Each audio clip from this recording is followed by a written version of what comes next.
era el fenómeno de las llamadas colitis nerviosas, que no son sino manifestaciones físicas de problemas de ansiedad. Prueba de ello es que el intestino se llena de gases, la persona erupta a cada rato y por supuesto esto molesta de tal manera de que la persona se sienta incómoda y busque muchas veces ayuda porque se siente en forma desagradable y va a ver un médico y a otro médico, generalmente gastroenterólogos, cuando el verdadero problema de él está en su cerebro. Y junto con todas estas manifestaciones se presentan náuseas y por supuesto sudoración, que es otro de los síntomas sumamente frecuentes. Veamos ahora qué sucede con los trastornos de ansiedad, de depresión, perdón. Recordemos que la depresión es un estado de ánimo, que es una enfermedad y que se manifiesta de diversas formas. Todas las tristezas, por ejemplo, no son enfermedad, porque hay muchas tristezas normales. Sin embargo, cuando la tristeza es depresiva, es una tristeza profunda, realmente, que lleva diversos síntomas. Por ejemplo, se acompaña de apatía y esta pérdida del interés en los estados depresivos. Inclusive se pierde el placer por vivir. Muchos de estos pacientes inclusive llegan a tener actitudes realmente difíciles de comprender, porque se acompañan también de llanto fácil. Muchos de estos pacientes lloran con una facilidad o en su defecto lo dicen, se me salen las lágrimas. Y al salirse las lágrimas no saben cómo explicar por qué sucede eso. Todo depresivo real tiene pensamientos negativos. No ve nada positivo. El futuro para ellos es oscuro. No ven un mañana. Y además de esto, empiezan a sentir cansancio, se fatigan en forma fácil o en su defecto llegan a ponerse agitados, tan agitados que son capaces de hacerse daño y hacer daños a otros.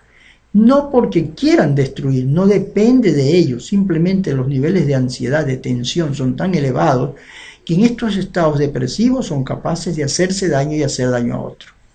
Se disminuye el apetito sexual, es decir, se pierde, diría yo, el interés sexual, se vuelven irritables, la menor cosa los molesta, la menor cosa los saca de su estado normal de ecuanimidad.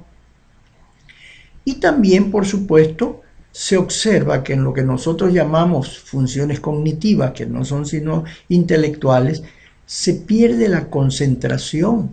La persona no puede tomar decisiones correctas, se equivoca con facilidad y eso hace que los estados depresivos aumenten porque se sienten culpables de esas situaciones de inutilidad que realmente se presentan en determinado momento. Conjuntamente con todo este gran problema depresivo, ya decíamos hace un momento, aparecen actitudes anormales como las ideas de suicidio. Muchos de los pacientes depresivos terminan intentando y otros terminan realizando un acto suicida.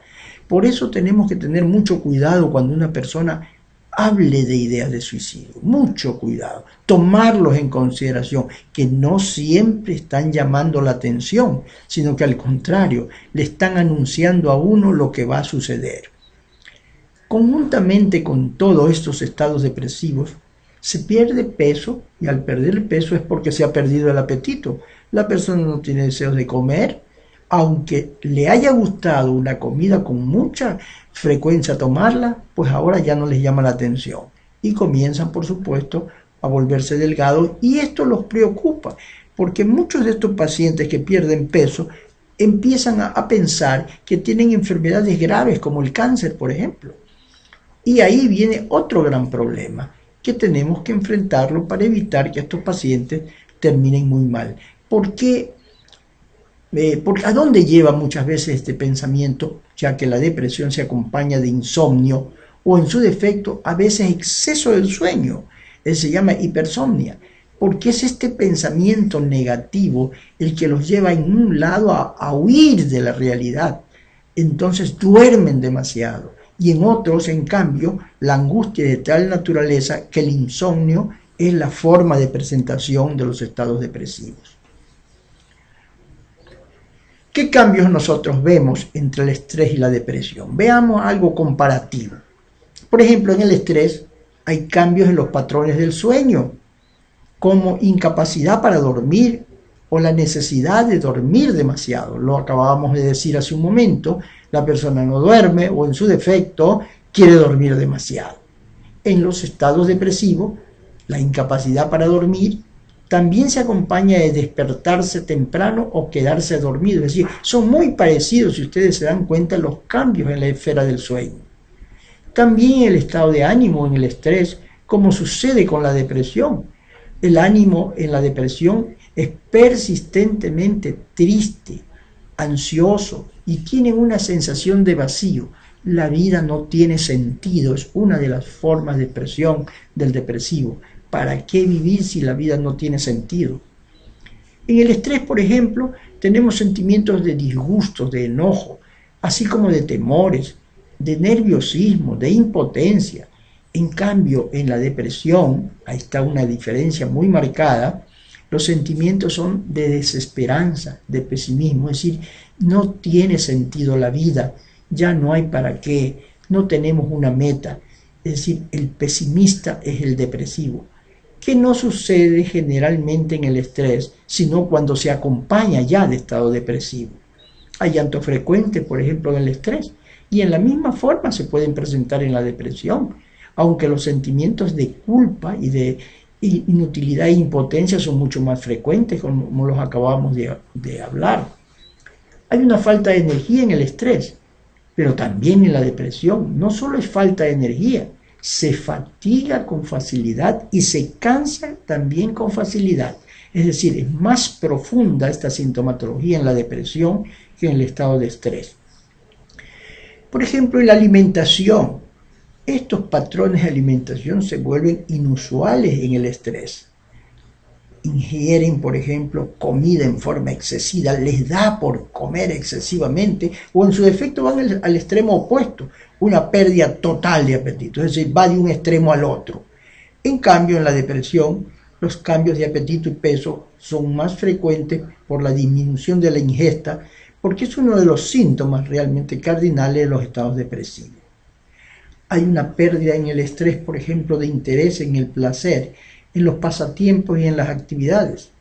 Igualmente en la depresión existe dificultad para concentrarse, ya lo veíamos, y por supuesto también hay ansiedad. Y un síntoma importante que hay que darle valor es la irritabilidad en los estados depresivos. A veces uno diagnostica la depresión solo por este síntoma, que es el primario, y hay que darle importancia. No es que decir, este está de mal genio, hay que ver por qué está de mal genio, qué está sucediendo en esta persona para que esté tan irritable. Probablemente hay un fondo depresivo detrás y hay necesidad de tratarlo. Yo he considerado conveniente que, aparte de este tipo de manifestaciones como enfermedades, es necesario conocer quiénes somos, qué tipo de personalidad tenemos, porque no todos los seres humanos tenemos una personalidad igual. Existen tres tipos de personalidades importantes: la personalidad tipo A, la personalidad tipo B, la personalidad tipo C. Veamos, por ejemplo, la personalidad de tipo A. ¿Quiénes son esos individuos con esta personalidad? Son hombres que les gusta la velocidad, son impacientes, se irritan con facilidad, siempre tienen prisa. Su estilo es autoritario y dominante. Recuerdan que yo hace un momento les hablaba del jefe de la oficina que consideraba que él mandaba, ordenaba y se cumplía, ¿no? Es un tipo de personalidad A. Su pensamiento es muy concreto. Hay dificultad para conocer y expresar sus emociones porque las guardan, es decir, esconden sus emociones, sin darse cuenta que este esconder emociones lo que hace es aumentar los niveles de estrés porque la angustia es mayor. Hay una actitud hostil, dura, competitiva. Son los grandes empresarios generalmente. Gran implicación en el trabajo, con tendencia a la actividad permanente. Si no paran, realmente no pueden parar. Consideran el descanso o el ocio como pérdida de tiempo. Yo diría que son esos gerentes de empresas que van hasta el domingo, olvidándose hasta de su familia por ir a la oficina. Hay una preocupación por el rendimiento y los resultados de la empresa. Este factor final es fundamental para ellos, porque va en función directa de lo que ellos manejan como representantes de una empresa. Más que por el disfrute de la actividad, inclusive es por lo que ellos realizan. Existen pocos intereses y relaciones personales al margen del trabajo. Son hombres que no les interesa inclusive reunirse con otros. Y si lo hacen es por la obligación del trabajo, no por otra cosa. También este tipo de personalidad hace que ellos consideren que tienen todas las soluciones. Se consideran que lo único que sabe la solución son ellos. Que las cosas funcionan mal porque no se los ha consultado. Es decir, son el non plus ultra de toda la sapiencia. No toman en cuenta las opiniones de los demás, les parece que no valen la pena. Lo ideal es hacerlo todos ellos mismos. Y ustedes saben que hoy en el mundo moderno nadie puede hacerlo todo. Sin embargo, ellos consideran que son los únicos que realmente pueden hacerlo. Tienden a ocultar sus propias deficiencias, culpando o descalificando a las demás personas, sin darse cuenta que los responsables son ellos. Siempre le echan la culpa a otro. Cualquier muestra de debilidad de otros puede ser fatal, hasta los botan del trabajo. La ira reprimida como la hostilidad abierta afectan a la salud, produciendo un mayor riesgo de enfermedad al corazón, a las coronarias, y por supuesto es muy frecuente la hipertensión arterial en este tipo de personas. Les gusta llamar la atención sobre su situación social privilegiada, exageran la propia importancia y hacen afirmaciones arrogantes. Como ustedes ven, son hombres que viven bajo una tensión, una presión permanente. Jamás llegan tarde, muy competitivos, siempre apurados, tratan de hacer varias cosas al mismo tiempo, muy rápido para trabajar y expresan sus emociones en forma impulsiva. Estas son las características propias de una personalidad tipo A. Veamos ahora las personalidades de tipo B. Son todo lo opuesto. La puntualidad no les preocupa, para ellos no existe. No son competitivos, jamás se sienten apurados aunque los presionen. Atienden una cosa a la vez. Su ritmo es lento para realizar tareas y controlan la expresión de sus emociones. Son los que sabemos escuchar a veces que dicen, estos gorditos son de muy buen carácter, no les preocupa nada. ¿Ven? Es que es tipo de personalidad, ¿ven? No se dan cuenta, no perciben lo que tienen, sino lo que les falta. No es de extrañar que ese estado de sufrimiento perpetuo los lleve en ocasiones a estados depresivos. ¿Por qué? Porque no he podido, la vida no me ha dado oportunidades, que tengo mala suerte, etc. Se generan patologías de carácter degenerativo, es decir, llevan a enfermedades que realmente deterioran el organismo en forma progresiva y terminan, por supuesto, en enfermedades realmente definitivas. Se provoca un envejecimiento mental y físico prematuro y ustedes lo ven que hombres aparentemente jóvenes en edad terminan haciendo, por ejemplo, un cuadro de Alzheimer, ¿no? O un Parkinson, que son enfermedades mucho más frecuentes en este tipo de personas. Y existe otro tipo de personalidad, que es la personalidad tipo C. Yo digo siempre que esta es la única personalidad que realmente es sana, ¿no? ¿Por qué? Porque es la más escasa de las personalidades y la más saludable. Tienen sus urgencias, pero son pacientes con ellas, es decir, no se impacientan, digamos. Saben manejar el tiempo y cuidan su cuerpo. No tienden a hacer muchas cosas a la vez, estableciendo, eso sí, un orden de prioridades. Por lo general intentan activamente disfrutar de la vida. Saben que no es fácil, pero aspiran a ello. Para él se toma un tiempo y más que sea se va a la playa, se acuesta en la playa, se toma un baño, se come un ceviche y regresa a trabajar. Para él es una felicidad maravillosa y lo hacen bien. No esperan que los demás los comprendan. ¿Por qué? Porque ellos son importantes para ellos, no importa el resto. ayudan a otras personas, pero no esperan nada a cambio. Es decir, son personas desprendidas, podríamos decir, ¿no? Tienen confianza en sí mismos y no buscan la aceptación de los demás. No necesitan ser el centro de atención. Los demás no son motivos de su inseguridad en sus vidas.